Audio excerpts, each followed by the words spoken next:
You thought working harder would make people respect you. So you stayed late, fixed problems nobody asked you to fix, answered messages instantly, took responsibility, stayed reliable. And now? You're exhausted, invisible, replaceable. That's the part nobody tells you. Being too good at work can quietly destroy your career, especially in America, because the US workplace does not reward effort the way people think it does. It rewards perception, politics, narratives, visibility, and the most dangerous employee in modern corporate culture is the one who becomes useful without becoming visible. That employee gets trapped. Maybe that's you. You became the person everyone depends on, the fixer, the stable one, the easy to work with one.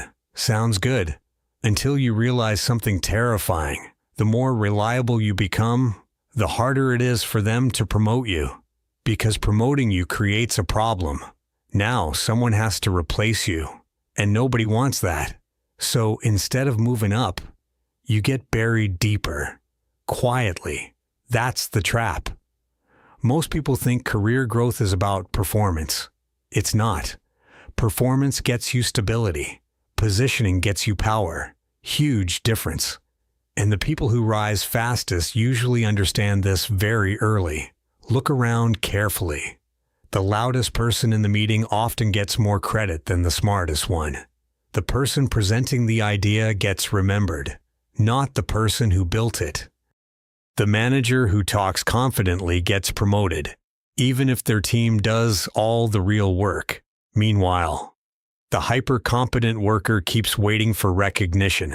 That recognition rarely comes, because corporations are not schools. Nobody is grading effort fairly, nobody is watching everything, and nobody is secretly preparing a reward for your sacrifice. That fantasy ruins careers, especially for high performers, because high performers believe the system is rational. But corporate systems are emotional, political, human, and humans reward what they can see, not what silently functions in the background. That changes everything. You know what happens when you become too dependable? People stop seeing your effort. It becomes expected. Normal. You answer emails at 10 p.m. once. People appreciate it. You do it for 6 months. People think that's your baseline.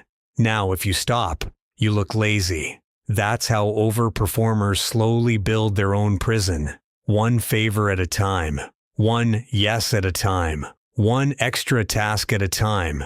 Until their entire identity at work becomes service. Not leadership. Service.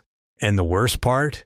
You probably think you're being a good person. You probably think humility will protect you. It won't.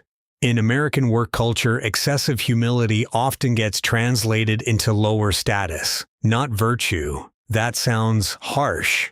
But watch what actually gets rewarded. People who speak with certainty. People who frame wins publicly. People who manage perception. People who understand visibility. Meanwhile, the silent grinder keeps assuming, eventually they'll notice. No, usually they just use you more. That's the brutal reality.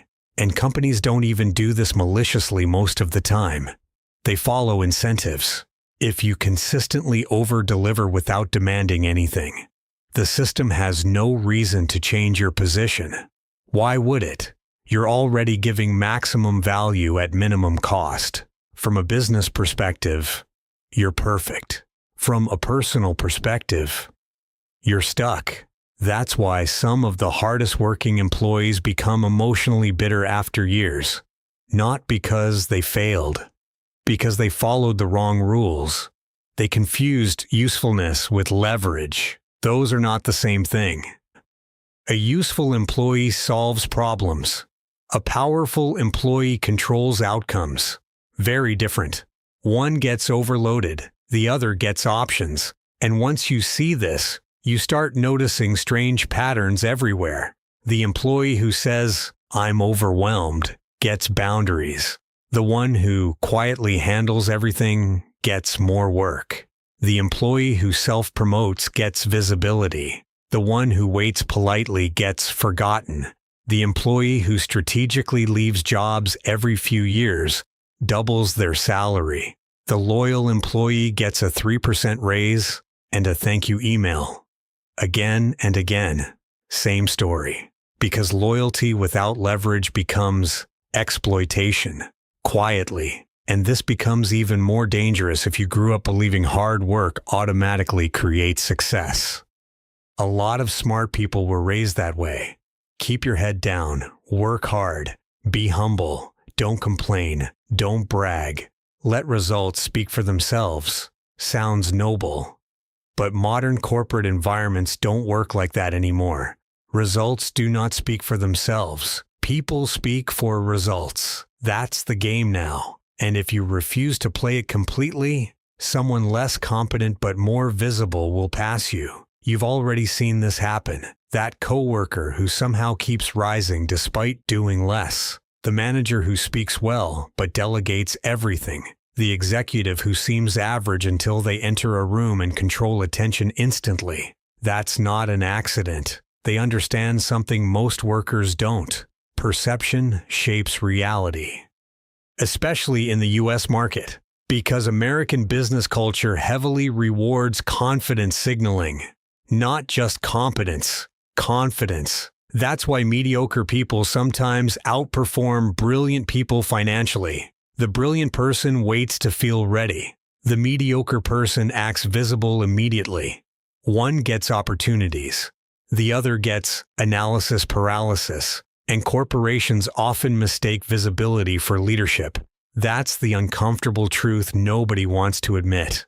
Now, this doesn't mean you should become fake, or arrogant, or manipulative. That's where people misunderstand this conversation. The solution is not becoming toxic. The solution is understanding value communication. You need competence, but you also need narrative control. People need to associate your name with outcomes, with leadership, with impact. Otherwise, your work becomes background noise, and background noise never gets promoted. Think about meetings. Some people talk constantly with low-value input. Annoying, right? But there's another extreme that's equally dangerous. Saying nothing. Because silence creates ambiguity. People cannot measure invisible thinking. They measure visible contribution. That matters a lot, especially during promotions, especially during layoffs, especially when leadership barely knows what most employees actually do. And this is where high performers sabotage themselves hardest. They become emotionally attached to being the dependable one. They get identity from sacrifice, from saving projects, from carrying teams, from being needed. But being needed is not the same as being respected. Careful. Those are different currencies. If your entire value comes from absorbing pressure, people will keep applying pressure. That becomes your role. And roles become cages fast. You know what powerful employees do differently? They protect their time aggressively. They document wins visibly. They make leadership aware of impact. They don't solve every problem instantly. They create strategic friction, enough to maintain boundaries, enough to avoid becoming invisible infrastructure. That phrase matters. Invisible infrastructure. Because that's what many high performers become. Systems, not people. And systems don't get empathy. They get expectations. The machine keeps running until it breaks.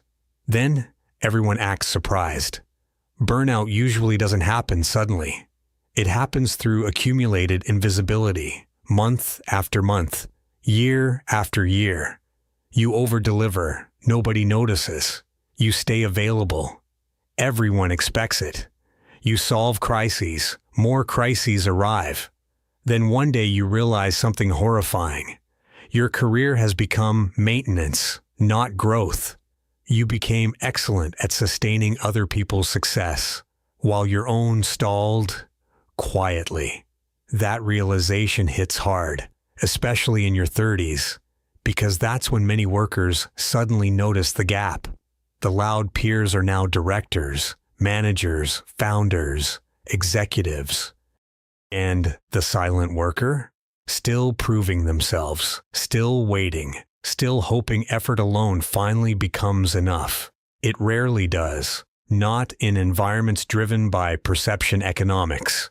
And the American market is exactly that, perception economics.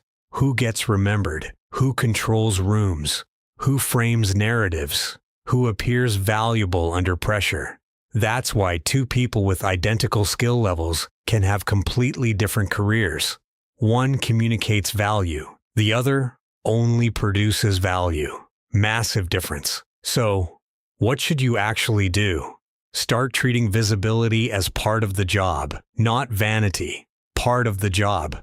Speak earlier in meetings. Share wins without apologizing. Stop volunteering for every rescue mission. Create boundaries before burnout creates them for you. And most importantly, stop confusing exhaustion with importance. A lot of workers secretly believe burnout proves they matter. It doesn't. It usually proves poor leverage. Important people are often protected. Replaceable people get overloaded. That's the irony. And once you understand this, your entire relationship with work changes. You stop trying to earn worth through sacrifice. You start thinking strategically. You stop asking, "How can I help more?" and start asking, "How is my value being perceived?" That single shift changes careers, quietly. Because the workplace is not just about being good. It's about being seen, being valuable. That's the real game. And the people who learn it early escape the trap. The people who don't become incredibly competent prisoners, still busy, still exhausted, still waiting for recognition that was never designed to arrive.